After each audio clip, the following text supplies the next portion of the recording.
آپ سن رہے ہیں کتاب تلاش، باب نمبر 5، آٹے میں پانی، دودھ میں سفیدی۔ سب ہیڈنگ نفاذ اسلام۔ اس روز میرے ایک پڑھے لکھے بزرگ جو ملازمت سے ریٹائر ہونے کے بعد گاؤں میں رہائش پذیر تھے، مجھ سے ملنے کے لیے آئے ہوئے تھے۔ برسبیل تذکرہ اسلام کی بات چل پڑی۔ میں نے کہا، چچا جان، ایک بات میری سمجھ میں نہیں آتی۔ بولے، کیا؟ میں نے کہا، ہم نے پاکستان اس لیے بنایا تھا کہ ہم یہاں اسلام نافذ کریں گے اور اسلامی روایات کے مطابق زندگی بسر کریں گے، ہے نا؟ بالکل، وہ بولے۔ یہاں ہر شخص اس بات کا خواہش مند ہے اور ہر سیاسی پارٹی چاہتی ہے کہ اسلام نافذ ہو۔ آج پاکستان کو بنے 46 سال ہو چکے ہیں، لیکن ابھی تک ہم اسلام نافذ کرنے میں کامیاب نہیں ہوئے۔ کتنی حیرت کی بات ہے! آخر کیوں؟ بات سمجھ میں نہیں آتی۔ چچا بولے، بھائی، جس علاقے میں میں رہتا ہوں وہاں تو اسلام نافذ ہے۔ کیا کہا؟ میں نے حیرت سے چلا کر پوچھا۔ بولے، بالکل ٹھیک کہہ رہا ہوں۔ آپ مذاق تو نہیں کر رہے؟ میں نے کہا، بالکل نہیں، وہ بولے۔ لیکن کیسے؟ بولے، مثلاً ہمارے گاؤں میں 4 عورتیں بیٹھی کام کر رہی ہیں، پاس ایک بچہ کھیل رہا ہے، بچے کو ٹھوکر لگتی ہے تو وہ گرنے لگتا ہے، تو چاروں عورتوں کے منہ سے انجانے میں نکلتا ہے بسم اللہ، حالانکہ بچے کے گرنے کو اللہ کے نام سے کوئی تعلق نہیں۔ مثلاً 4 آدمی بیٹھے ہیں، کوئی شخص ایک خوبصورت چیز لا کر انہیں دکھاتا ہے تو انجانے میں سب چلا کر کہتے ہیں سبحان اللہ۔ کوئی شخص چیز کی تعریف نہیں کرتا، چیز بنانے والے کی تعریف نہیں کرتا، سب اللہ کی تعریف کرتے ہیں۔ کوئی پوچھے کہ بھائی اللہ کہاں سے آ گیا؟ اللہ کا کیا مطلب ہے؟ لیکن اللہ آ جاتا ہے، لوگوں کے دلوں کے اندر والے خانے سے پڑپ کر باہر نکل آتا ہے۔ بچے کو چپ کروانا ہو تو اللہ کا ورد کرتے ہیں۔ بچے کو رونے سے چپ کرانے کے لیے اللہ کو بلانے کا کیا مطلب؟ کوئی ایک بات ہو تو بتاؤں۔ چچا بولے، وہاں تو بات بات پر اللہ دلوں سے نکل کر ہونٹوں پر آ جاتا ہے۔ ماشاء اللہ، انشاء اللہ، استغفر اللہ، لا حول ولا، اللہ کرے، خدا نخواستہ۔ چچا ہنسے۔ لوگوں کے دلوں میں اللہ اس طرح سمایا ہوا ہے جیسے گندھے آٹے میں پانی۔ اور جانتے ہو، وہ بولے، یہ سب کس نے کیا ہے؟ صوفیوں نے۔ انہوں نے ہمارے انکانشیس، کیا کہتے ہو تم اسے؟ چچا نے پوچھا۔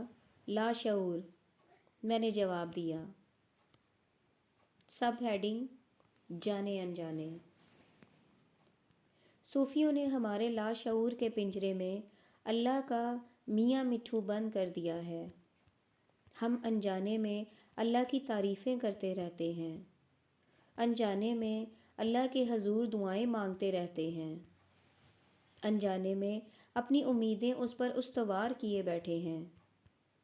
چچا رک گئے، کچھ دیر تک خاموش بیٹھے رہے، پھر بولے، صرف لاشعور ہی نہیں، شعوری طور پر بھی اللہ ہمارے ذہن سے نہیں نکلتا۔ کسان صبح اٹھ کر جب آسمان کی طرف دیکھتا ہے تو وہ آسمان کو نہیں دیکھتا، اسے احساس ہوتا ہے کہ آسمان کے پیچھے اللہ بیٹھا ہوا ہے۔ وہ بادلوں کی طرف نہیں دیکھتا، اسے احساس ہے کہ اللہ بادل لاتا ہے، اللہ می برساتا ہے، اللہ ہوا چلاتا ہے، وہ اللہ کے حوالے کے بغیر کچھ نہیں دیکھتا۔ موسم بذات خود اس کے لیے کوئی مفہوم نہیں رکھتا۔ بدبختی، خوش بختی، خوشی، غمی، رزق، سب کے پیچھے اللہ موجود ہوتا ہے۔ کچھ دیر کے لیے وہ رکے، پھر بولے، اب تم ہی بتاؤ کہ اس کے علاوہ اسلام کا نفاذ اور کیا ہوگا؟ میں نے کبھی اس زاویہ نظر سے نہیں سوچا تھا۔ میں نے چچا سے پوچھا تو وہ بولے، تم سمجھتے ہو اسلام قانون سے آتا ہے؟ یہی تمہاری بھول ہے۔ اسلام قانون سے نہیں بلکہ کلچر سے آتا ہے، جذبات سے آتا ہے، لاشعور سے آتا ہے۔ لیکن یہ جو سیاسی ہیرا پھیریاں ہیں، مفاد پرستیاں ہیں، شر ہے اور چچا میری بات کاٹ کر ہنسے، بولے، یہ جو دودھ بھری چاٹی ہے نا، چھلک چھلک کر اس کے اوپر مکھن آ گیا ہے۔ طمع اور حرص کی وجہ سے یہ مکھن زہریلا ہو گیا ہے۔ اس زہریلے مکھن کو اتار پھینکو گے تو نیچے خیر کا خالص دودھ ہی دودھ۔ سب ہیڈنگ، جہاں بیٹھ گئے۔ چچا کی بات پر سوچتا ہوں تو مجھے حیرت ہوتی ہے کہ اس زاویے سے میں نے کیوں نہ سوچا۔ بات تو سامنے دھری تھی، پھر میری توجہ ادھر منتف کیوں نہ ہوئی؟ ہماری تمام رسوم و رواج، طور طریقوں، رہن سہن میں اللہ گھسا بیٹھا ہے۔ بچہ پیدا ہوتا ہے تو بسم اللہ کہہ کر اسے گڑتی چٹاتے ہیں، پھر اس کے کان میں اذان دیتے ہیں۔ صاحبو، یہ اذان جو ظاہری طور پر ایک معصوم سا بلاوا ہے کہ آؤ اللہ کے حضور سر بسجود ہو جاؤ، بڑی پر اثر چیز ہے، کانوں سے دل میں جا بیٹھتی ہے، ہمارے اندر کو انڈے کی طرح پھینٹ کر رکھ دیتی ہے۔ جبھی تو غیر مسلموں کی نظر میں بھی بڑی خطرناک چیز ہے۔ سکھوں کو حکم ہے کہ اذان کان میں پڑے تو کانوں میں انگلیاں ڈال لو اور بھاگ کر کسی محفوظ مقام پر پہنچ جاؤ تاکہ اذان کی آواز سنائی نہ دے۔ یہاں اسلام آباد میں کچھ سفارت خانے ایسے ہیں جہاں اذان سننے کی ممانعت ہے۔ ایک سفیر صاحب سے پوچھا گیا کہ آپ اذان سے کیوں خائف ہیں؟ بولے، پتہ نہیں کیوں، لیکن اذان کی آواز سن کر مجھ پر وحشت سی طاری ہو جاتی ہے۔ تاریخ شاہد ہے کہ کئی ایک غیر مسلم بادشاہوں نے اذان پر پابندی لگا رکھی تھی۔ یہ تو خیر جملہ معترضہ تھا۔ بہر صورت یہ ایک حقیقت ہے کہ ہمارے تمام رسوم و رواج میں اللہ یوں رچا بسا ہے جیسے دودھ میں سفیدی۔ اور صاحبو، ایک بات کہہ دوں آپ سے، اسے پلے باندھ لیجئے کہ اللہ کی ایک خصلت یہ بھی ہے کہ جہاں بیٹھ گئے، پھر آپ 1000 کوشش کر دیکھیں، وہاں سے نکلیں گے نہیں۔ سب ہیڈنگ، باپ یا ماں۔ دراصل سارا قصور ہمارے راہبروں کا ہے۔ انہوں نے اللہ کے متعلق یہ غلط فہمی پھیلا رکھی ہے کہ اللہ ایک فادر ہیڈ ہے۔ اس خیال کو پھیلانے میں عیسائیوں کا بھی حصہ ہے۔ ممکن ہے اس خیال کی ابتدا ہی عیسائیت نے کی ہو۔ بہر صورت یہ ایک غلط فہمی ہے۔ حقیقت یہ ہے کہ اللہ ہماری ماں ہے۔ اسے اپنی تخلیق سے اتنی ہی محبت ہے جتنی ماں کو اپنے بچوں سے ہوتی ہے۔ قرآن حکیم میں جگہ جگہ لوگوں کو ڈرایا گیا ہے۔ بار بار کہا گیا ہے کہ ہم نے لوگوں کو ڈرانے والے بھیجے۔ مائیں بھی تو اپنے بچوں کو ڈرایا کرتی ہیں، اکثر سرزنش بھی کرتی ہیں، لیکن ماں کی سرزنش میں تشدد نہیں ہوتا، بے رحمی نہیں ہوتی، انتقام نہیں ہوتا، بلکہ بسا اوقات غصہ بھی دکھاوے کا ہوتا ہے، اصلی نہیں ہوتا۔ ہمارے علماء دین نے قرآن حکیم کی اس ڈرانے والی تفصیل اور سرزنش کی دھمکی کو اس قدر اہمیت دے رکھی ہے کہ لگتا ہے جیسے اللہ تعالیٰ کسائی ہو۔ ایک شاعر نے اللہ تعالیٰ کے اپنی مخلوق خصوصاً انسان کے متعلق جذبات کے بارے میں کیا خوبصورت شعر کہا ہے۔ کہتے ہیں، رنگین تر از حناست بہار و خزاں ماں، بردست خویش بوسا زند باغبان ماں۔ کہتے ہیں انسان کی بہار اور خزاں اتنی رنگین ہے کہ اللہ تعالیٰ اپنی اس مخلوق کو دیکھ کر خوشی سے پھولے نہیں سماتا کہ یہ میں نے کیا چیز بنا دی ہے۔ سب ہیڈنگ سی اور لک صرف انسان ہی پر محدود نہیں، یہ بات تمام مخلوقات پر عائد ہوتی ہے۔ اس دنیا کی ہر چیز اس قدر خوبصورت ہے، گل بوٹے، پتے، کانٹے، ایک ایک ذرہ حکمت اور حسن سے بھرا ہوا ہے۔ پتہ نہیں وہ کون عالم تھا جس نے کہا تھا کہ اگر میں خدا ہوتا تو بالکل ایسی ہی دنیا بناتا، اس لیے کہ اس سے بہتر دنیا بن ہی نہیں سکتی۔ ایک عالمی شہرت کے آرٹسٹ نے کہا تھا، لوگو شکر کرو کہ مانوسیت کے پردے کی وجہ سے ہمیں اس دنیا کا حسن نظر نہیں آتا۔ اگر ہمیں نظر آ جائے کہ پتے پتے میں، ذرے ذرے میں کتنی حکمت ہے، کتنا حسن ہے، تو ہم پر ایسا عالم حیرت طاری ہو جائے کہ کھڑے کے کھڑے رہ جائیں اور کسی کام جوگے نہ رہیں۔ قرآن حکیم میں بھی تو باری تعالیٰ بار بار فرماتے ہیں کہ لوگو دیکھو، غور سے دیکھو، تم دیکھتے کیوں نہیں؟ دیکھو تو صحیح کہ ہم نے کیا کیا بنایا ہے۔ جب قرآن کہتا ہے کہ دیکھو تو مطلب سرسری دیکھنا نہیں ہوتا۔ دیکھو سے مراد سی نہیں بلکہ لک ہوتا ہے، یعنی خالی دیکھنے کے لیے نہیں بلکہ سمجھنے کے لیے دیکھو۔ یہ سائنسی رویہ ہے، سائنس نے یہ رویہ قرآن سے لیا ہے۔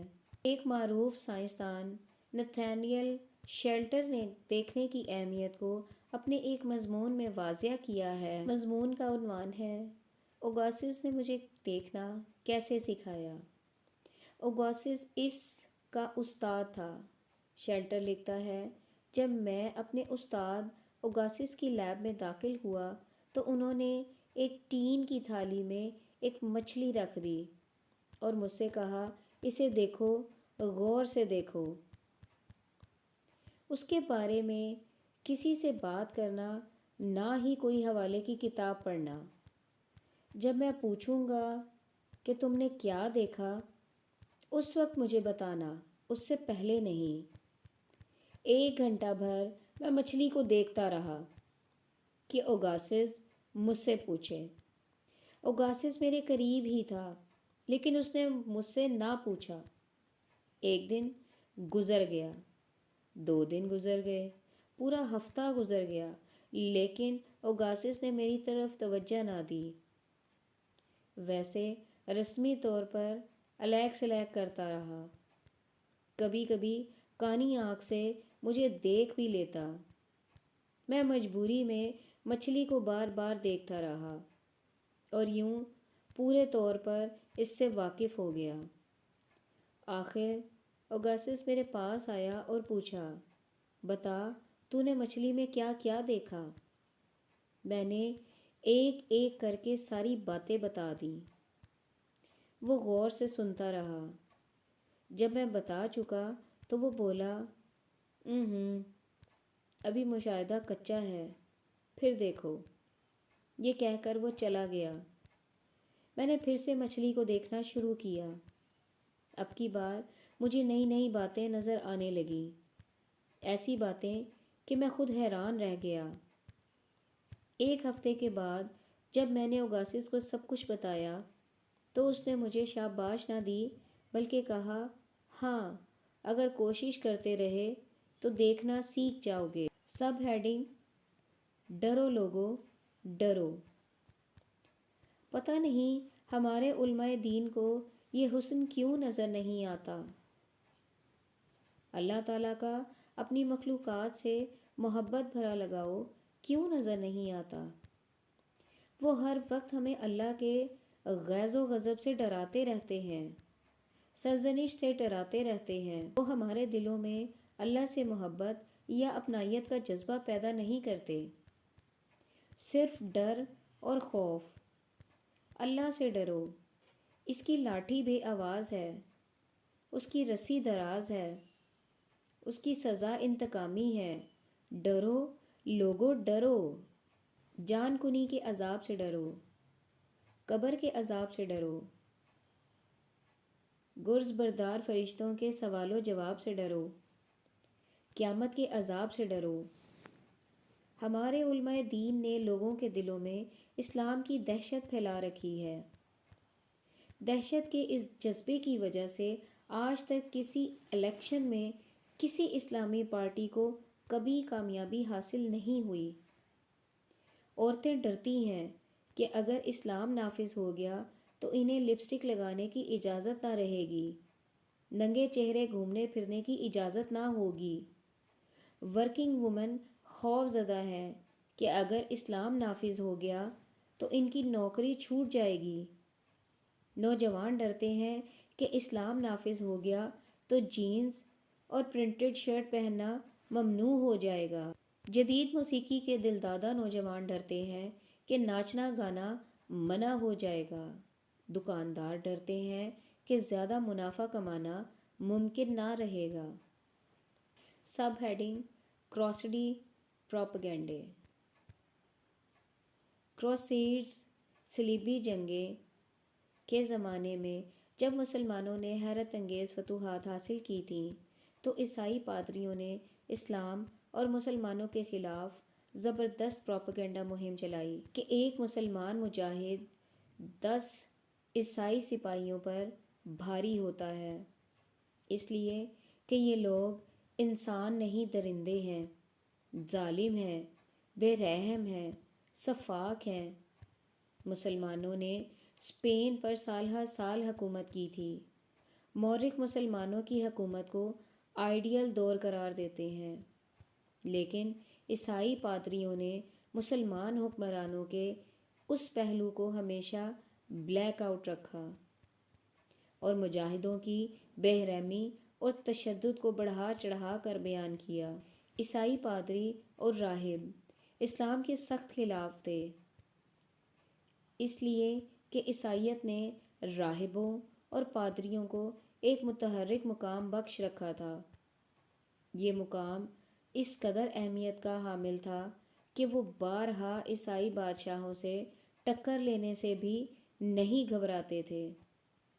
اس کے برعکس اسلام رہبانیت کے حق میں نہیں تھا۔ اسلام نے رہبانیت کو ممنوع قرار دیا تھا اور دینی علماء اور مولویوں کو کوئی اعزازی مقام نہیں دیا تھا۔ ان کی حیثیت عام مسلمانوں جیسی تھی۔ عیسائی راہب اور پادریوں نے ہمیشہ مسلمانوں کے بارے میں یہ مشورہ کیا کہ وہ تنگ دل ہیں، وسعت قلب سے محروم ہیں، انٹالرنٹ ہیں۔ عیسائی پادریوں نے تو اسلام کے خلاف پروپیگنڈا کر رکھا تھا، لیکن ہمارے مولوی اور ملا اپنے رویے سے غیروں کے پروپیگنڈے کو تقویت دے رہے ہیں۔ بات یہاں تک پہنچ چکی ہے کہ اب امریکہ اور مغربی ممالک ہمیں فنڈامنٹلسٹ کے طعنے دے رہے ہیں، حالانکہ حقائق اس کے بالکل برعکس ہیں۔ تاریخ شاہد ہے کہ جتنی رواداری اسلام میں ہے کسی اور مذہب میں نہیں۔ حکم ہے کہ غیر مسلموں کو اتنی ہی آزادی دی جائے جتنی مسلمانوں کو حاصل ہے۔ ان کے مذہب کا احترام کیا جائے، ان کی عبادت گاہوں کا احترام کیا جائے۔ کہتے ہیں جب حضرت عمر فاتحہ کی حیثیت سے یروشلم میں داخل ہوئے اور نماز کا وقت آیا تو سوال پیدا ہوا کہ نماز کہاں ادا کی جائے۔ مسلمانوں نے عیسائیوں سے بات کی۔ عیسائیوں نے کہا بے شک آپ ہمارے گرجے میں نماز ادا کر لیں۔ حضرت عمر نے گرجے میں نماز پڑھنے سے انکار کر دیا۔ انہوں نے کہا اگر میں نے ایسا کیا تو لوگ کہیں گے کہ مسلمانوں نے زبردستی عیسائیوں کی عبادت گاہ پر قبضہ کر لیا۔ اسلام اس بات کی اجازت نہیں دیتا۔ ہم پر لازم ہے کہ ہم غیر مسلموں کی عبادت گاہوں کا احترام کریں۔ اسپین میں الحمرا کی دیواروں پر جگہ جگہ یہ عبارت لکھی ہوئی ہے، اللہ کے سوا کوئی غالب فاتحہ نہیں ہے۔ مسلمانوں نے اسپین پر حکومت کی تو یہی ان کا موٹو رہا۔ قصہ یوں ہے کہ جب مسلمانوں نے ہسپانیہ کو فتح کر لیا اور غرناطہ کا مسلمان حکمران شہر میں داخل ہوا تو چاروں طرف سے لوگوں نے اس کا خیر مقدم کیا اور اسے الغالب کے خطاب سے نوازا۔ اس پر حکمران نے جواب دیا کہ میں فاتحہ یا غالب نہیں ہوں، صرف اللہ کی ذات فاتحہ اور غالب ہے۔ اسلامی تاریخ ایسے واقعات سے بھری پڑی ہے، سمجھ میں نہیں آتا کہ آج کیوں کہا جاتا ہے کہ مسلمانوں میں رواداری نہیں، وہ انٹالرنٹ ہیں۔ مجھے یاد ہے پرانے زمانے میں بڑے بوڑھے کہا کرتے تھے کہ اسلام تو ایک آسان سا سادہ سا طریقہ ہے، سکھی رکھو اور سکھی رہو۔ پہلی بات یہ ہے کہ سچے دل سے مانو کہ اللہ واحد ہے، اس کا کوئی شریک نہیں، وہ قادر مطلق ہے، اور محمد صلی اللہ علیہ وآلہ وسلم اللہ کے آخری پیغمبر ہیں۔ بڑے بوڑھے کہا کرتے تھے کہ یہ تو ایوان اسلام میں داخل ہونے کا دروازہ ہے۔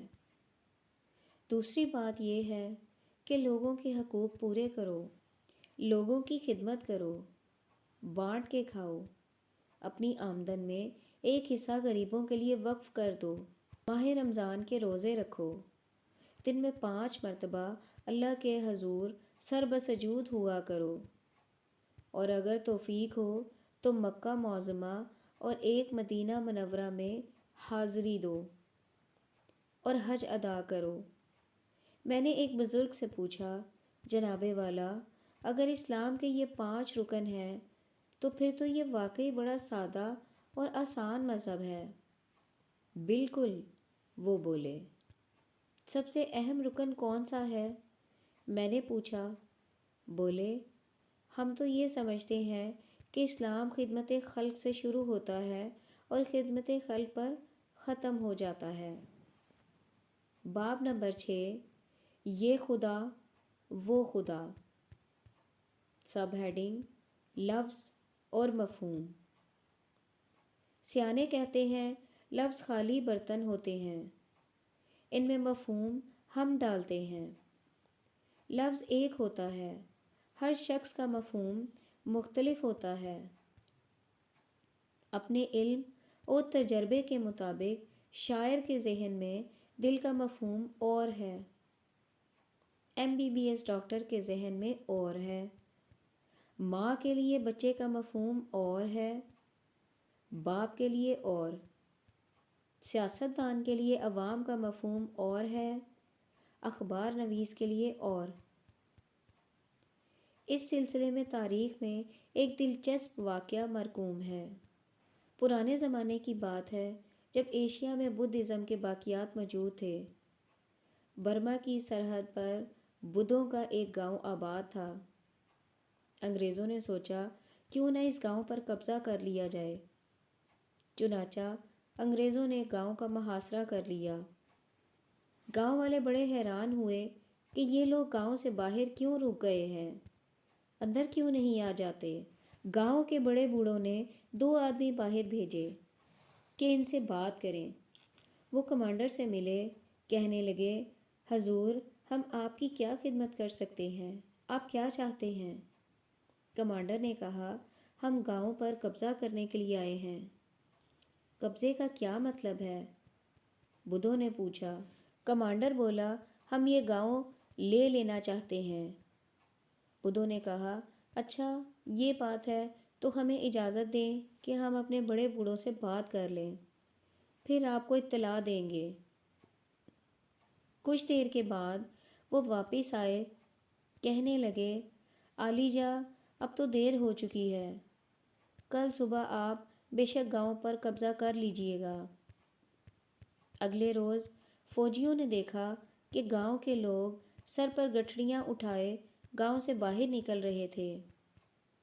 جب گاؤں کے سب لوگ اپنا اپنا سامان اٹھائے گاؤں سے باہر نکل آئے تو آخری آدمی نے کمانڈر سے کہا، عالی جناب اب آپ بے شک گاؤں پر قبضہ کر لیں۔ دراصل بدھوں کے دلوں میں قبضے اور لڑائی بڑائی کا تصور نہیں تھا، ان کے ذہنوں میں یہ الفاظ مفہوم سے خالی تھے۔ علم نباتات کو جاننے والے کے ذہن میں بوٹے کا مطلب ایک سرسبز خوشنما جھاڑی ہی نہیں ہوتا، ساتھ ہی ایک حیران کن تخلیق نظام بھی ہوتا ہے۔ سب ہیڈنگ، یہ خدا وہ خدا۔ میں نے بچپن میں محلے کے بڑے بوڑھوں کی باتوں سے اللہ کا جو مفہوم اخذ کیا تھا، اس کی تصویر کچھ اس طرح بنتی تھی کہ ایک افیل زود رنج دیو کامت بہت بڑا الاؤ جلائے بیٹھا ہے، ہاتھ میں لاٹھی ہے، ماتھے پر تیوری ہے، انتظار کر رہا ہے کہ کب کوئی بندہ فوت ہو کر آئے تو اسے گردن سے دبوچ کر آگ میں جھونک دے۔ میری کوئی خاص بات نہ تھی۔ عام مسلمانوں کے گھرانوں میں جو بچے پرورش پاتے ہیں، اللہ کے متعلق ان کے ذہنوں میں ایسی ہی تصویر ہوتی ہے جو نفس لاشعور میں بیٹھ جاتی ہے اور دیر تک جوں کی توں قائم رہتی ہے۔ میرے ذہن میں بھی اللہ کا یہ تخیل دیر تک قائم رہا۔ پھر اتفاق سے سر جیمز جینز کی مشہور عالمی کتاب دی مسٹیریس یونیورس میرے ہاتھ لگ گئی۔ اسے پڑھ کر میرے ذہن کا فیوز اڑ گیا۔ ارے اتنی وسیع، اتنی منظم، اتنی عظیم کائنات، اسے تخلیق کرنے والا کیا ہوگا؟ میرے نفس غیر شاعر میں الاؤ جلائے بیٹھا ہوا پہلوان نما اللہ شرم سے پانی پانی ہو کر بہہ گیا۔ ایک عظیم خالق ابھرا۔ میں حیرت سے بت بنا اسے دیکھتا رہا۔ پھر میں نے جانا کہ جو شخص کائنات کی حیران کن وسعتوں کو نہیں جانتا وہ اللہ کی عظمت اور ہیبت کو نہیں سمجھ سکتا۔ دینی مدرسے کا پڑھا ہوا مسجد کا مؤذن جو دن میں بار بار اللہ اکبر کی آواز لگاتا ہے، وہ اللہ اکبر کے مفہوم سے واقف نہیں ہے۔ کائنات کی ہر حیران کن منصوبہ بندی اور کائنات کے خالق کی عظمت اور حکمت کو سمجھنے کے لیے فزیکل علوم کا جاننا لازم ہے۔ سب ہیڈنگ، کنویں کے مینڈک۔ ایک کنویں میں ایک مینڈک رہا کرتا تھا۔ وہ کنواں اس کی کائنات تھا جس پر وہ حکمران تھا اور ہمہ وقت خوشی سے ٹراتا رہتا تھا۔ کرنا خدا کا ایسا ہوا کہ سیلاب آیا اور سمندر کا ایک مینڈک کنویں میں آ گرا۔ کنویں کا مینڈک اسے دیکھ کر حیران ہوا، بولا، ابے تو کہاں سے آیا ہے؟ سمندر کے مینڈک نے کہا، میں سمندر سے آیا ہوں۔ سمندر کیا ہوتا ہے؟ کنویں کے مینڈک نے پوچھا۔ سمندر بہت بڑا ہوتا ہے، سمندری مینڈک نے جواب دیا۔ کنویں کے مینڈک نے اپنے آپ میں پھونک بھری، بولا، کیا سمندر اتنا بڑا ہوتا ہے؟ اس سے بھی بہت بڑا، سمندری مینڈک بولا۔ کنویں کے مینڈک نے خود کو اور پھلایا، کیا اتنا بڑا؟ خود میں پھونک بھرتے بھرتے دفتن ایک دھماکہ ہوا اور کنویں کے مینڈک کے چیتھڑے اڑ گئے۔ صاحبو، ہم سب جو کائنات اور اس سے متعلقہ فزیکل علوم سے واقف نہیں، کنویں کے مینڈک ہیں۔ دراصل ساری کنفیوژن لفظ علم کی پیدا کردہ ہے۔ ہمارے عالم دین سمجھتے ہیں کہ علم سے مراد علم دین ہے۔ جب حضور صلی اللہ علیہ وآلہ وسلم نے فرمایا تھا کہ علم حاصل کرنے کے لیے اگر چین بھی جانا پڑے تو ضرور جاؤ، ان کا مطلب کائنات سے متعلقہ فزیکل علوم تھا، دینی علم نہیں۔ چونکہ دینی علوم کا مرکز تو مدینہ تھا، دینی علوم حاصل کرنے کے لیے باہر جانے کا سوال ہی پیدا نہیں ہوتا تھا۔ قرآن میں بھی جگہ جگہ علم اور عالم کی فضیلت کا ذکر آیا ہے۔ وہاں بھی علم کا مفہوم کائناتی اور فزیکل علوم ہے۔ جب تک آپ اللہ کی تخلیقات کا علم حاصل نہیں کرتے، تب تک آپ اللہ تعالیٰ کی عظمت، اللہ کی کائنات کی وسعت، اس کے نظم اور منصوبہ بندی کی عظمت کو نہیں سمجھ سکتے۔ تب تک آپ قرآن کے مفہوم کو نہیں سمجھ سکتے، قرآن کی عظمت کو نہیں سمجھ سکتے۔ دنیاوی علوم حاصل کیے بغیر دینی علوم یوں ہے جیسے بن پہیوں کے گاڑی ہو۔ صاحبو، ہمارے دینی مدرسے جو ہیں وہ صرف کنویں کے مینڈک پیدا کر سکتے ہیں اور دھڑا دھڑ کر رہے ہیں۔ افسوسناک بات یہ ہے کہ ہر قصبے میں، ہر شہر میں جگہ جگہ دینی مدارس قائم کیے جا رہے ہیں اور اس میں خوش فہمی میں ہے، اور اس خوش فہمی میں کہ ہم اسلام کی خدمت کر رہے ہیں۔ ہم ان دینی مدارس کے قیام کے لیے دھڑا دھڑ چندے دیتے ہیں۔